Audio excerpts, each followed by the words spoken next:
Everyone, welcome to Community Group tonight. I hope you're having a good day so far. I'm Pastor Ranjo, and I have a couple questions to help guide your discussion tonight. So let's jump right in.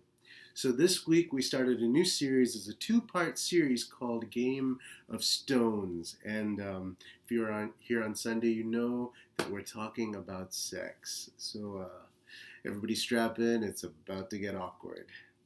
No, I'm kidding. I think that one of our motivations for doing this series was that sex is so important to who we are, to our lives. It's talked about a lot in the Bible, yet we as a church don't do a good job of talking about it and dealing with it. And so we wanted to do this to help us understand the right view of sex. How should we, as people, as the church, view sex? And so Pastor Jason began the sermon by talking about just a couple of traditional views of sex. And the first is basically don't do it. It's impossible to have sex without lust, and lust is wrong. And so don't think about it, don't talk about it, don't do it till you're married. And after you're married, well, don't think about it much, don't talk about it much, and don't do it much.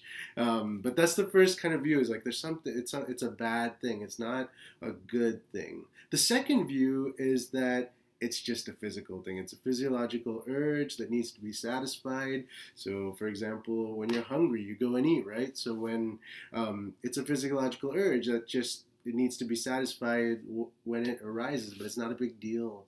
It's not something to think or concern yourself with. So that's a second view. And the third, which is more prevalent these days, I would say, is the view that it's a form of expression of your identity. It's one of the primary ways you express your identity. So I am what my sexuality says I am. So I need to understand it. I need to explore it. I need to test its boundaries. I need to have it as much as possible, maybe. Those are dominant worldviews today because we've begun to define ourselves by our sexuality. And all of those views have faults. So, what is the right way to view sex? What does the Bible say about sex? Well, Pastor Jason talked on a couple of different scriptures, and if you weren't able to listen to the sermon on Sunday, I would really encourage you to go back sometime this week and give it a listen. You can find it at our website, gcfwilmore.org.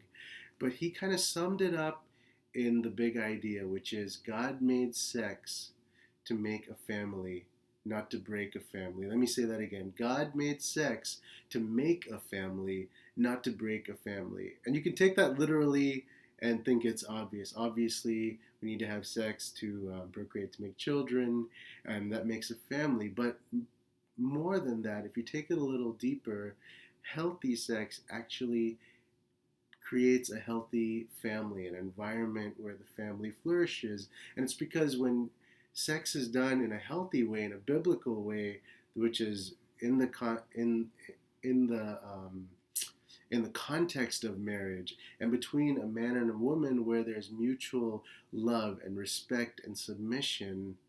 In that context, sex unites a man and a woman in a way that creates this bond because it unites them physically, but also emotionally and spiritually. It creates this bond of communion that carries them through marriage and creates this environment of safety and security, which trickles down to the rest of the family, where every member of the family can flourish. And so God made sex to make a family, not to break a family. And we've seen the flip side of that, where there is sexual impurity in some form, whether it be sexual sin or sex out of the context of marriage, where it actually can have negative effects and actually break a family. And just a quick qualifier here, we're talking about the effects of sex specifically. So if for some reason you're unable or incapable of having sex, that's not to say that you cannot have a very healthy and